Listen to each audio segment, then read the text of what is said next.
Hey guys, it's Chad. Today I'm back with the new GoPro Karma Drone version 2.0. This is the one that was just released in February of 2017. In this video, I'm going to give you some of the features that I like, but ultimately why I'm not keeping the new GoPro Karma Drone. If you like this video, please give it a thumbs up. If you like my channel, please hit subscribe. If you have any comments, please leave them in the space below. So stay tuned.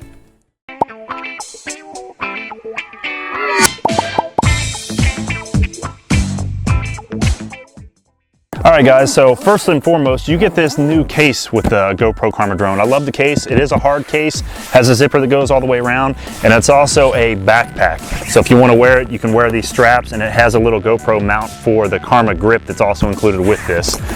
Alright, so what's included with the drone? First you get the Karma Drone itself and the actual stabilizer, the gimbal. Then you also get the remote for it. You get a battery, the Karma grip, some other accessories which I'll go through here in a second. First we're going to start with the actual charger adapter. It's just your standard adapter. On one end it's got a wall outlet plug, on the other end it's got an adapter for the battery and a USB Type-C port. Now one of the cool things with this, if you have a fully charged battery or even a battery that has a little bit of juice left that's able to supply power to this, what you do is you leave the battery connected and you can plug anything up to this USB Type-C port and receive power, such as the actual controller itself. So you don't need to plug it into the wall or anything like that. As long as you have a little bit of power in your battery, you can charge using the USB Type-C port, so that's pretty cool. Next you have the battery itself. Now I looked up some videos trying to see the difference between the version 2.0 and the version they released in October, November-ish that was recalled. I can't find anything that's actually different. Some of the videos say that this fits a little bit tighter, but ultimately there's no new latches or anything like that on the battery or on the Karma Drone itself. But the battery's pretty simple. On the front of it, it's got a little button that you can check to see the status light to see how charged it is, and it's got a little handle that you pull out to remove it. You can get this entire kit as a bundle. There's 3 different ways you can get it that I'm aware of. The first way, you can get it with the Karma Drone itself, the Karma grip, and the new GoPro Hero 5 Black Edition. Or you can get it just with the Karma Drone, the Karma grip without the GoPro, and lastly you can get it with just the Karma Drone and not the Karma grip. So if you've already bought the grip or kept a grip back when this was recalled, all you have to buy is the actual Karma Drone itself. So also included is the Karma grip. I will do a separate video on this talking about some of the features of it, but I do love this. Although I'm not keeping the Karma Drone itself, I am going to return it. I am going to buy the Karma grip separately and still use this with my GoPro Hero 5 Black Edition. Then we have the Karma Drone. So the drone really comes in 2 parts. First you have the drone itself. It folds up nicely. It does fit in the case with the actual propellers on it. It's very simple to unfold it. You just pull the legs out. They kind of snap into place. And then there's also some landing gear that you fold out on the bottom as well. You just pull these out. And as far as setting it up goes, you're good to go. It's done. So on the back side is where the battery goes in. It just pops in and it stays. To remove the battery, there's a little clip. You pull the clip and you just pull the battery back out. On the front is the actual 3-dimensional stabilizer or the gimbal. This is what the Hero 5 Black Edition snaps into. They also have an adapter if you have a Hero 4, possibly even a Hero 3, I'm not sure, but I know it works with the Hero 4. The stabilizer itself pops right out. On the top here, there's a lock and unlock button. So you just twist this to where it says unlock and it'll pull right out.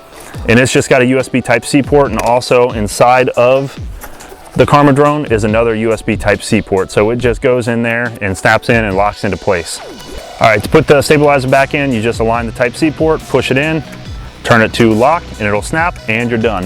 Now the gimbal itself is pretty tough and rugged. It's not like some of the other ones I've had that feel really fragile, like you might break them. This one feels good. On the top, it's just a glossy finish. It's just white, nothing special there. And on the bottom, it's kind of like a flat black. There's no sensors or anything on the drone at all. There's no collision sensors or ground sensors. It has the built-in GPS, but that's about all you get with it. All right, then we have the actual controller. Now this is my favorite part of the Karma Drone itself. It feels really well made. It folds up, it's solid, it's kind of heavy, it's got some weight to it. And the best feature, it's got a built-in 720p touchscreen display with it, so you don't have to connect a phone or do any other connections. Now the controller joysticks themselves look to be inspired off of maybe like an Xbox One controller. They're not your typical controls where they're really tall with like sharp tops. They're kind of rounded and rubbery, so the controls feel great. You have 3 buttons on the front besides the actual joysticks. You have the power button, you have a start and stop button, and then you have a return to home button. On the top of the controller, you have a scroll wheel which adjusts the tilt on the camera itself.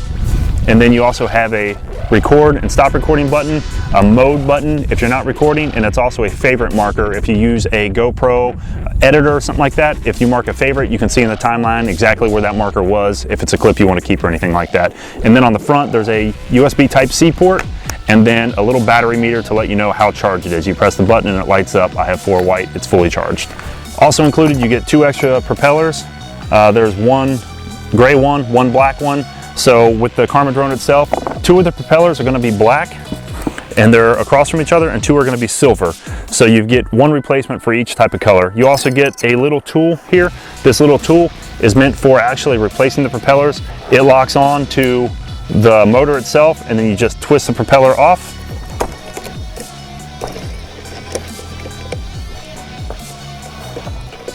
And that's all you have to do to replace it. Now to put the propeller on, it's the same thing. It's got a little arrow here that shows you which way is tightening and which way is loosening. You put it on, you tighten it up, hold your little tool in place, and you're done. Like I said, I leave these all installed. They do fit on it in the case, so there's no reason for me to have to take them off, but it is easy to take them off. It's nice they included 2 to come with it. Also included, you get this little accessory bag. Inside the bag, you get a USB Type-C cable. This is if you need to charge anything else. Maybe you want to connect this for an update to a computer. It has a standard USB port on the other side, USB connector on the other side. And then you get this little metal clasp. Now what this is, this allows you to, once you get the actual gimbal out, you can install this on the gimbal.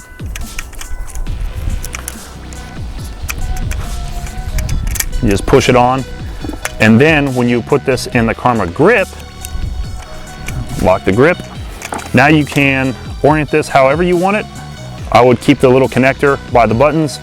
You lock it down, and now you have your standard GoPro connector that attaches to all the GoPro accessories. So the backpack strap that's on the back side of it, if you're wearing it, or maybe you have a head strap. I've seen people actually take this and attach it to their chest strap, and then they put a little strap around the bottom of it to hold it in place so it doesn't shake around too much. But it does create great footage, and I love this thing. That's why I'm keeping this. I'm going to buy this separately so that I have one to use all the time for my different videos I make. To install the GoPro and the Karma grip, it's really easy. There's a little button here. You just press that button and the cage snaps open. On your Hero 5, there's a little connector here. It's easy to remove. You just open it up, lift it about halfway, and it'll pop right off. You do have to remove that, because what you're actually doing is you're putting the GoPro in to connect to both the USB Type-C port and an HDMI port, which gives the video feedback to the controller. So you just take it, once you've taken the cover off, it slides right in place, kind of snaps in there, and then you just close the little door. And that's it. Now it's connected, it's installed, and ready to go. All right guys, so to power this on, it's real simple. You want to make sure your GoPro's on.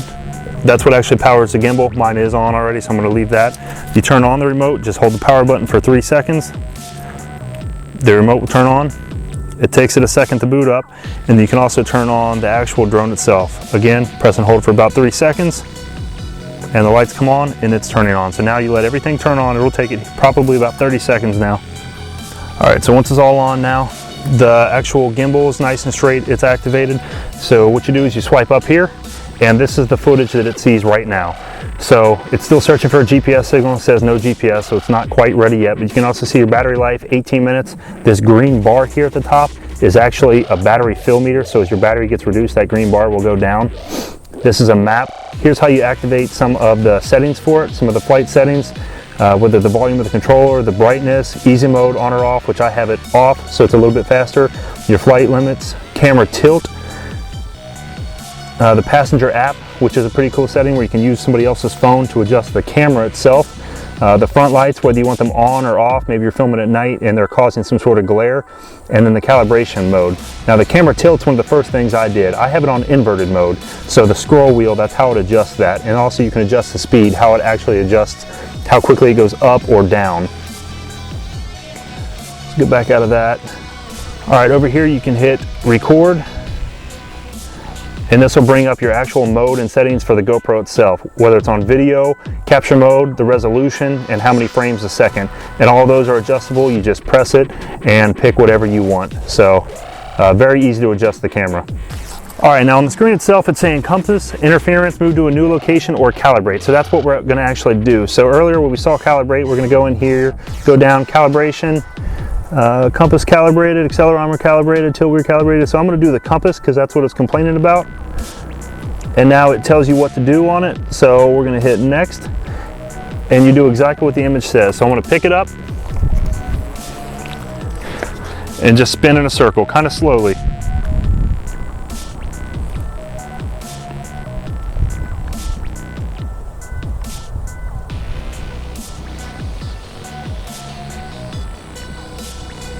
And once it's done, the color on top will change on the power button. Then you can do the next calibration. For this, you want the camera pointed straight up, and again, you just spin slowly. If you spin really fast, which I've seen in some videos, it might take 3, 4, even 5 spins. You just spin slowly so that it can calibrate the compass, and that's all you have to do. And once you're done, the power button will go red and then green. And now it's calibrated. And now it is ready to fly. So I'm gonna take control of the remote, put this right here in the center. Ready to fly. All right, so now it's ready to fly. It says press and hold the start button to start the motors. So you press and hold this. 2, 1. And the motors kick on. And now to do auto takeoff, all you have to do is tap the screen. Tap for auto takeoff.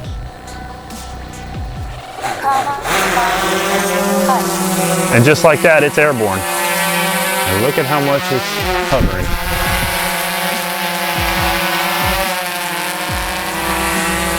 And now right now I'm not touching anything.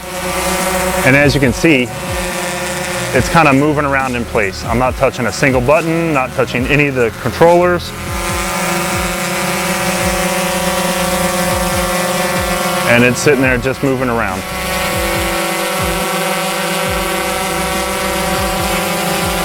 Still not touching anything.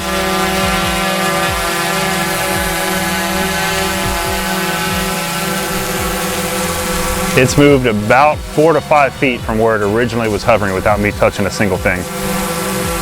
And now while it's sitting there hovering, I can change the camera mode. Right now I have it on super view. I'm gonna go ahead and put it on linear. That makes the horizon straight. Leave it on 1080 at 60 frames a second.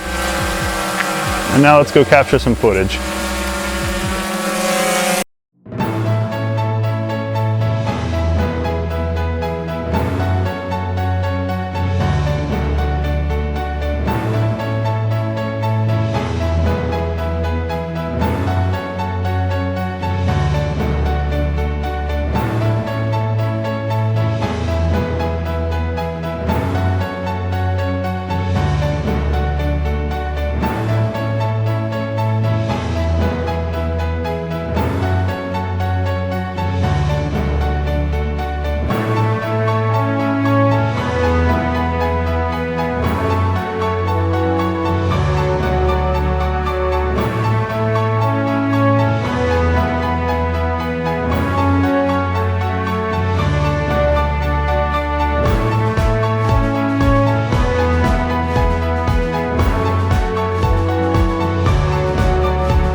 All right, so some of the things I like about the Karma drone, okay? I like the size of it and the overall cost. For the cost, for $799, I already had a Hero 5. You get the actual gimbal itself, the Karma grip, and you get the Karma drone and the controller. So for the price, I think it's a great price point for it.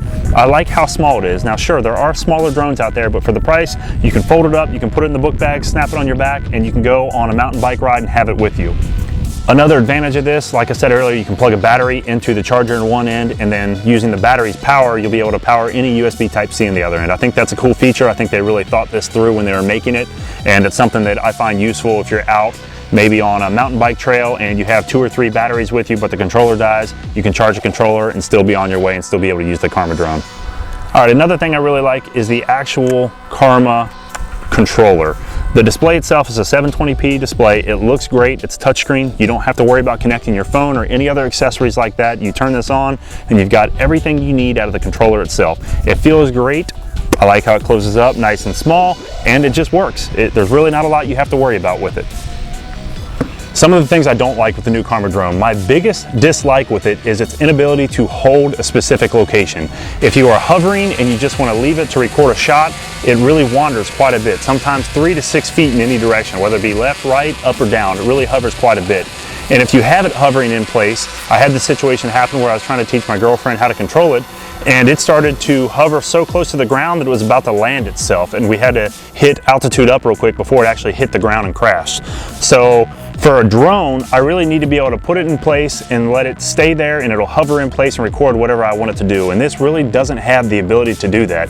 My Phantom 2, which is an older drone, had the ability to hover in place, and it would generally stay within about a 2-foot radius. Now, I don't know exactly how many satellites this is picking up and how many it has locked to stay in place, but with about 8 to 10 on the Phantom 2, it would generally stay in a pretty good region when you have it hovering. And some other competition like the DJI Mavic, it'll stay exactly where it should be, especially if you have it in tripod mode. In tripod mode, it has downward facing sensors and it won't move at all. So this, that it hovers and it kind of moves so much, that is my biggest dislike with it. It's really irritating, and ultimately that's why I'm returning it. And while I'm on some of the competition, the GoPro Karma Drone has no sensors in it. No downward facing sensors, no obstacle avoidance sensors in the front, sides, or the rear. So really, with all the competition out right now and those that have that, it kind of shocks me this didn't have any of those sensors included. Another dislike is it doesn't have any of the smart features that some of the competition have, such as just a follow me feature. Some other competition drones come with a little remote you put in your pocket and it follows the remote. Some follow your cell phone's GPS, some follow the actual controller, and some actually use a sensor to just attach to you and follow your moving person using the sensors built into it. So this not having any of those modes, it's really hard, because if I buy this, I can't really be in my own footage unless somebody else is controlling it. Where some of the other ones, you can lock it onto you and you can be on a mountain bike or a jet ski or on a boat or even driving, and it'll follow you wherever you go. Using the sensors built in, it'll even avoid hitting a tree. So this not having any of those sensors and not having any of the smart features like some of the other ones, that's really a negative for me. It does have 4 built-in modes, such as selfie mode, where it'll pan away from you and show you, or a reveal shot where it'll come in and kind of pan up. But it's really losing me on not having any of the other smart modes and being able to follow me. And this is another one of the gripes I've heard. Now, if you look at the horizon now, the horizon's completely at an angle. It's not straight at all. Now, that's another calibration you can do, but it's sad that I took off on level ground and yet the horizon is still not perfectly level. So another dislike I have with it is its speed and noise. With easy mode on, easy mode makes it a little bit easier to control if it's your first time flying, but with that on, you get around 20 miles per hour. Now with easy mode off, I think GoPro says it'll get around 35 miles an hour. I've got about 32 miles an hour in real world situations, and really that's not as fast as some of the other ones out there right now, so that's a negative for me. As far as the noise goes, it is quite loud. Compared to other drones that I've had flying near it, this is by far the loudest one. There's some videos on YouTube right now using a decibel meter, and they've shown that as well, but you can definitely hear it. 100, 200 feet in the air, you can hear this. It sounds like a little bee up above you, and it is loud for its size. All right, guys, I hope you enjoyed my video on the new Karma Drone version 2.0. If you have any comments or questions, leave them below and I'll make sure to answer them. Ultimately, I'm not keeping it because of not having the smart features, not being able to follow me, not having some of the sensors that the other ones have, and ultimately not being able to hover in place and just stay still. Now, it does have some other great features. This is a great beginner drone. I love how everything's built into the remote. You don't need a phone. It's not complicated. So this may suit your needs, and if it does, I would still definitely recommend it. However, for me, I am returning it. It doesn't fit my needs, and I will get something different. So if you like my video, give it a thumbs up. If you like my channel, please hit subscribe, and thanks again, guys.